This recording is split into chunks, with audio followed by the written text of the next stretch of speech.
If your child never learns how to hear God's voice, they will spend their life being influenced by every other voice, culture, their friends, their emotions. So the question isn't, is your child being properly led? It's who is leading them. A lot of parents teach our children about God, but never really how to actually hear him. And that's where the gap is.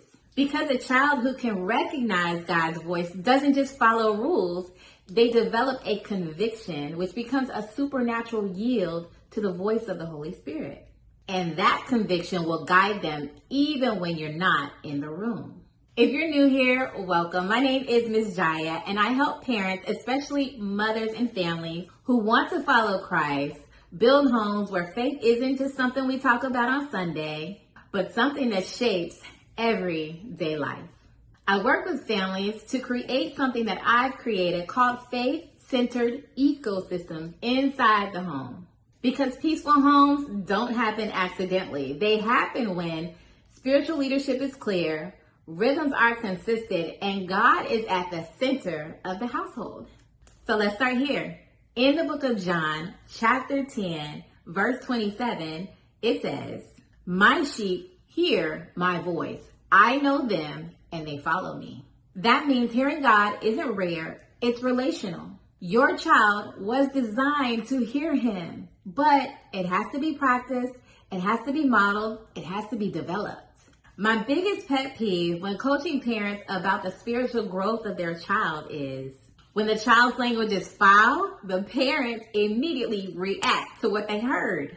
But when the child approaches their parent, who is supposed to be a safe and supportive space to talk about God, they are met with doubt and, "Are you sure?" This type of reaction and response saturates the gift. It be your own people. Most children are taught how to say prayers, but not how to have conversations with God. Start simple. Ask your child, what do you want to talk to God about today? Whatever they say, it is what it is. Don't disregard what they're saying. Just go with it and begin to pray what they want to pray for. You can even prompt them by saying, what do you want to pray for your teacher? Insert your teacher's name and allow them to tell you and God what they want to pray for.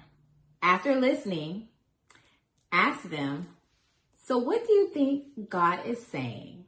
This builds awareness that God speaks, not just listens. This is also a really great time to prompt the child to draw what they believe God is saying to them if they can't say it out in language or write it out.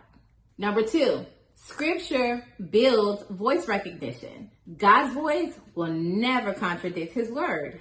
So when your child learns scripture, they are learning how to hear God's voice, his amazing grace, and how sweet he sounds. Start with simple verses and repeat them daily, because the more familiar they are with his word, the more familiar they will become with his voice. This is a method that we use consistently in our household, and you would be surprised at the difference of a child who is reading scripture or listening to scripture builds up their prayer language. Number 3, teach discernment early. This is where most parents miss it. Every thought your child has is not from God. So you have to teach them how to ask. Does this sound like God? Is this loving? Is this truthful? Is this admirable? Does it bring peace or does it bring fear and anxiety?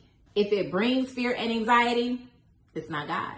That's how you train discernment. If you don't teach your child how to hear God, they will learn to follow something else.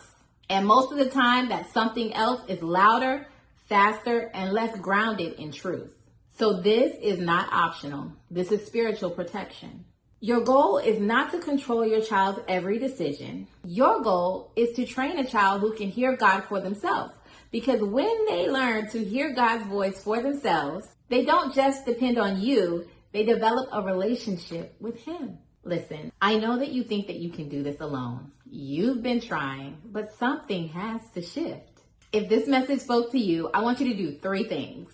First, subscribe to this channel so that you don't miss the rest of this series. Second, comment below saying, I'm ready to lead my home differently.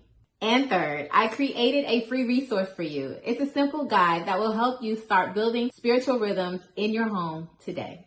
You can download it by using the link in the description below. Because the moment we become intentional about how we lead our homes, everything begins to change.